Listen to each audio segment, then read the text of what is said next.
What we're going to talk about today, as so many of you have, you are simply in the long line of rebellious teenagers. Some of you do something because you say, oh, I'm going to do this because it makes my mom mad, even though everyone else does it.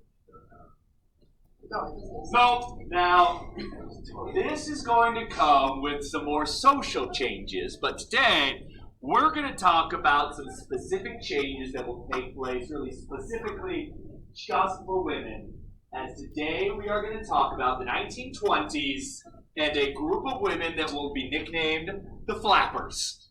Now, this will be, speaking of uncontrollable laughter. No, I'm not even laughing right now. It's control. The Flappers. Just barely hanging on, Kat. No. Yes, The hair is gosh, that hair. The Flappers are going to be these women, and again, it's thousands upon thousands of American women who are going to embrace some new things. Again, social changes, where these women are going to embrace some things that the older generation simply looks at and they can't wrap their minds around it. These Flappers are going to really encompass this modern sense, this changing in what is usually considered to be social norms for women. They are going to become what the older generation fears the most. They're going to have long hair and be lacrosse players. Hey, you brought this up.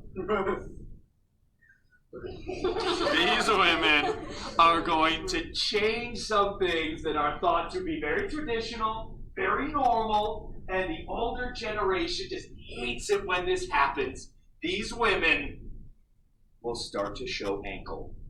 Oh my God. Alert the church elders, but it happens. Now, again, there happens to be a pattern here that my teenagers, I'm certain you'll see. These women start to show ankle, and it drives the older generation crazy. In order to continue driving the older generation crazy, these women start to show calf.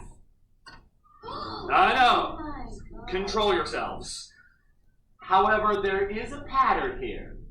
My teenagers, is there a particular point where even today, and I joke about showing ankle and calf and all that, but is there a point today where you can look at some fashion choices made by people and even you say, that's too much, that goes too far? The older generation is driven, they just grates on them. This idea these women would flaunt social norms. Now it gets even worse. These women are going to cross some boundaries in regards to gender roles as well. Now even today, we have certain roles that are reserved basically for each gender. I will tell you this. At the Nance household, I have a handful of things that I have to do. I am the official spider killer. Because my wife freaks out over spiders. Is that a gender role or is that just Well, all right, let me ask. Girls, are you guys afraid of spiders? No. I'm afraid of spiders.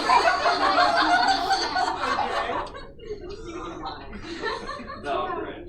Yeah, I'm not afraid of them, but it's still so weird. But you'll still kill them? Okay. My wife, like, at best, will, like, corner it. She'll be like, it's over there. It's like, she's like, you see, it's huge. It's like this. Right. And as long as it's not bigger than this, we don't have a problem. Like, it's over here, so yeah, go kill it. Problem solved. You don't have to kill it, you can put it outside. Yeah, Is that I didn't work my way all the way to the top of the food chain the jar there. to pick up a spider and put it outside. I've worked too hard for that. What if they don't like I mean, or you can just like Now, put it outside and then with that said, beyond just putting the spider outside, oh, I hope he survives. No, he doesn't. These women are really the image of rebellion. Now, like I say, there's some gender roles that they are going to cross because these women are going to be smoking. They're drinking. These are not things that women do. These are reserved for men. When these women take on these roles, it crosses the lines. Now, with that said, there's going to be something else that these women will do that simply grates on the older generation.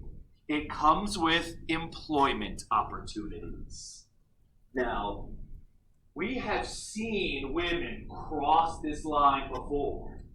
We have seen women take on jobs. Do you remember? What jobs did women take even before the 1920s? Kenna, what is it? They work in the factories. Excellent. They are working in the factories during World War I. And they do a tremendous job. These women are the ones who are making the products that are necessary to fight the war. They're making the bullets, they're making the artillery, they're making the tanks. They do a fabulous job.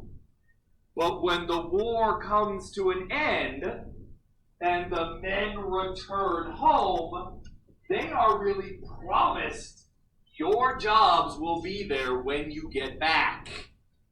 Because women have a different role. And I will tell you this, my grandmother was somewhat of a person who changed some social norms because my grandmother went to college. Way to go, Nana.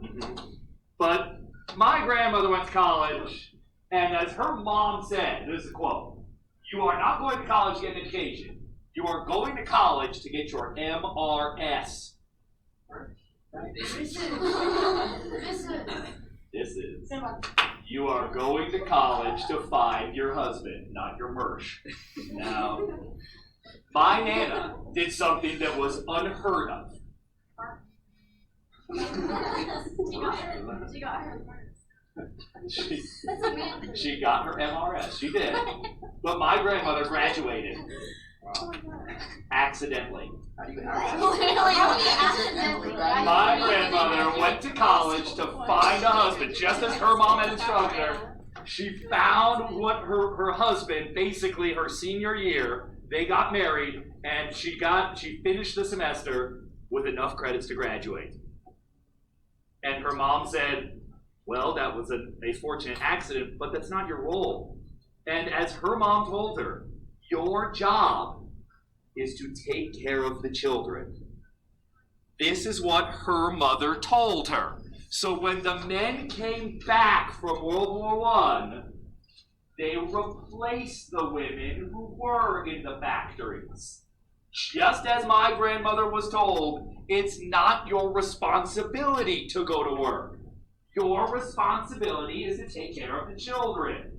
But these women after World War I have experienced at least some sense of independence.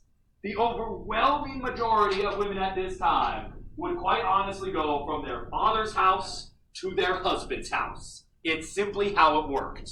These women during World War I are going to have for the first time their own income, their own independence, where they are not dependent on their father or their husband. They are making it on their own. When the men come back from war and take the factory jobs again, these women are going to have to tweak what they've done. They need to find a new way to be employed. They are going to find employment in, quote, women's work. They find jobs as nurses, as secretaries, as librarians. They are going to hang on to this sense of independence, and it's going to lead to a political advantage as well. When I see you guys next time, we'll talk about what that entails. Now here's the thing. I do want to be certain